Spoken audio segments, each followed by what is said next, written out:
بسم اللہ الرحمن الرحیم۔ السلام علیکم۔ اسلامی قصے چینل کے ویورز کو اپنے چینل میں ویلکم کہتی ہوں۔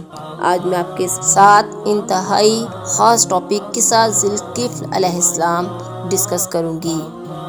جی تو ویورز، اگر آپ میرے چینل پہ نیو ہیں تو چینل کو لائک اور سبسکرائب کر دیں۔ قرآن مجید کی سورہ صاد میں اللہ تعالیٰ فرماتے ہیں وَاذْكُرْ إِسْمَاعِيلَ وَالْيَسَعَ وَذَا الْكِفْلِ وَكُلٌّ مِّنَ الْأَخْيَارِ، یعنی اللہ تعالیٰ نے حکم دیا ہے کہ ذکر کرو حضرت اسماعیل علیہ السلام کا، حضرت یسع علیہ السلام کا، حضرت ذا الکفل علیہ السلام کا، یہ سب بہترین لوگ تھے۔ جی تو ویور، مذکورہ بالا تینوں ہستیوں میں سے آج میں ایک ہستی کو سارنامہ قلم بنا رہی ہوں۔ ان کا نام حضرت ذوالکفل ہے، جن کا ذکر کرنے کا حکم اللہ تعالیٰ نے خود قرآن مجید میں دیا ہے۔ آئیے تو ہم سب مل کر ان کا ذکر سنتے ہیں۔ حضرت ذوالکفل علیہ السلام حضرت ایوب علیہ السلام کے بیٹے عیسو علیہ السلام کی اولاد میں سے تھے۔ آپ کی والدہ ماجدہ کا نام رحمہ تھا۔ ان کا سلسلہ نسب حضرت ابراہیم علیہ السلام کو جا ملتا ہے۔ اس طرح سے آپ والدہ اور والد دونوں کی طرف سے حضرت ابراہیم علیہ السلام کی اولاد میں سے ہیں۔ آپ نجیب الطرفین بھی کہلائے۔ آپ کی زندگی کے مختصر اور مفصل حالات نہ تو قرآن مجید میں موجود ہیں اور نہ ہی احادیث مبارکہ سے منقول ہیں، البتہ ایک اسلامی کتاب تاج العروس من جواہر الکاموش میں آپ کو بشیر بن ایوب کے نام سے یاد کیا گیا ہے۔ شاہ عبد القادر رحمۃ اللہ کا موقف ہے کہ ذوالکفل ایوب علیہ السلام کے بیٹے تھے۔ اللہ کی خاطر کسی شخص کی ضمانت دی، اس کی پاداش میں تا حیات آپ کو قید کاٹنا پڑی۔ آپ نے یہ قید اللہ کی خاطر سہی۔ حضرت مجاہد رحمۃ اللہ علیہ مشہور تابعی ہیں۔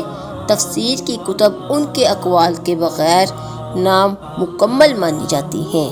لکھتے ہیں اسرائیلی نبی الیسع بوڑھے ہوئے تو دین کا کام جاری رکھنے کی فکر ہوئی۔ خلیفہ نامزد کرنے کے لیے 3 شرائط رکھیں کہ وہ آدمی روزہ رکھے، یاد الہی میں مشغول رہے اور غصے میں نہ آئے۔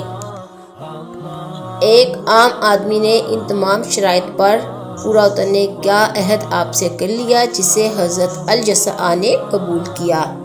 شیطان کو جب معلوم ہوا تو اس نے اپنی پوری ذریت کو اکٹھا کر کے اسے بہکانے کے طریقے ڈھونڈے، لیکن وہ ناکام رہا۔ تو شیطان ایک بوڑھے آدمی کے روپ میں حضرت ذوالکفل کے دروازے پر پہنچا۔ چونکہ حضرت ذوالکفل کی عادت تھی کہ وہ صرف دوپہر کو آرام فرماتے تھے۔ شیطان نے انہیں جھوٹی کہانی سنائی اور کہا کہ میں اپنی قوم سے بہت تنگ ہوں، وہ میرے ساتھ بہت ظلم و ستم کر رہے ہیں۔ اس طرح سے آپ کے نیند کا ٹائم اس نے گزار دیا۔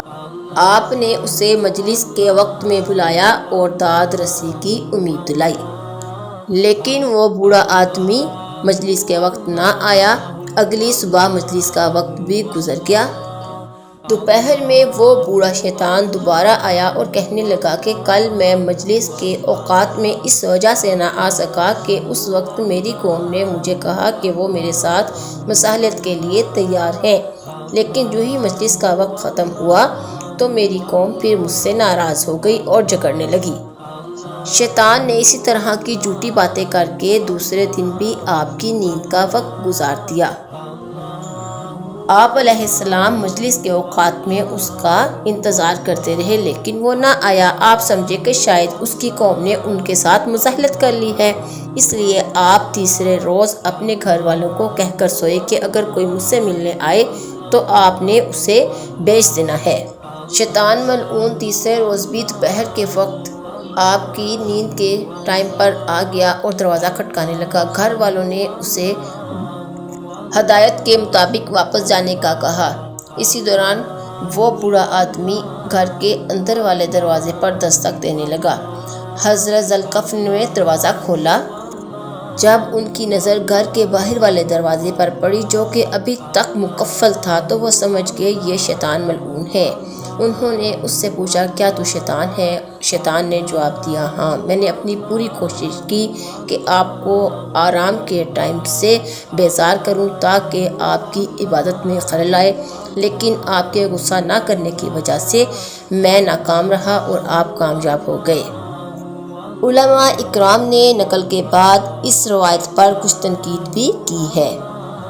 قرآن مجید کے مطابق حضرت ذوالکفل کا شمال اخیار، صالحین اور صابرین میں ہوتا ہے۔ عربی میں ذو، ذال و ذو کا مطلب صاحب اور والے ہوتا ہے۔ چنانچہ ذوالکفل کا مطلب کفالت کرنے والے ہوا۔ آپ نے نہ صرف غربا، مساکین اور ضرورت مندوں کی کفالت کی بلکہ آپ نے پیغمبروں کی بھی کفالت کی۔ آپ کے دور میں بہت سے پیغمبر آئے، ایک روایت کے مطابق آپ نے 70 اور دوسری روایت کے مطابق آپ نے 100 پیغمبروں کی چھپ کر کفالت کی۔ آپ ان کو کھانا کھلاتے۔ بعض لوگ ذوالکفل کو گوتم بدھ قرار دیتے ہیں جو کہ کپل وستو کا شہزادہ تھا، لیکن یہ بات غلط ہے کیونکہ ذوالکفل کا ذکر سورۃ الانبیاء میں آیا ہے، کیونکہ سورۃ الانبیاء میں تمام پیغمبروں کے نام ذکر ہیں تو اس لیے ذوالکفل پیغمبر ہیں نہ کہ عام آدمی۔ اللہ رب العزت نے قرآن مجید فرقان حمید میں ذوالکفل کا کچھ اس طرح سے تعارف کروایا ہے۔ سورۃ الانبیاء آیت نمبر 85 وَإِسْمَاعِيلَ وَإِدْرِيسَ وَذُوالْكِفْلِ كُلٌّ مِّنَ الصَّابِرِينَ، یعنی حضرت اسماعیل علیہ السلام، حضرت ادریس علیہ السلام اور ذوالکفل سب کے سب صبر کرنے والے ہیں۔ تو یہاں تھوڑا سا آپ کو بتاتے چلوں کہ صبر کا دین میں وہی مقام ہے جو جسم میں سر کا مقام ہے، اور اللہ کا ہر نبی صابر ہوتا ہے۔ حضرت ذوالکفل کے پاس بہت مال تھا، عقل، عدل، فضل، نفع سب کچھ آپ کے پاس تھا۔ آپ نے بہت سے مدارس بھی قائم کیے، دن رات میں 100 نوافل ادا کرتے تھے۔ آپ کے والد ماجد حضرت ایوب علیہ السلام 8 سال بیمار رہے لیکن حرف شکایت کبھی منہ پر نہ لاتے۔ جی تو ویورز، آج کی ویڈیو اگر پسند آئی ہے تو چینل کو لائک، شیئر اور سبسکرائب کریں۔ اگلی ویڈیو تک کے لیے اللہ حافظ۔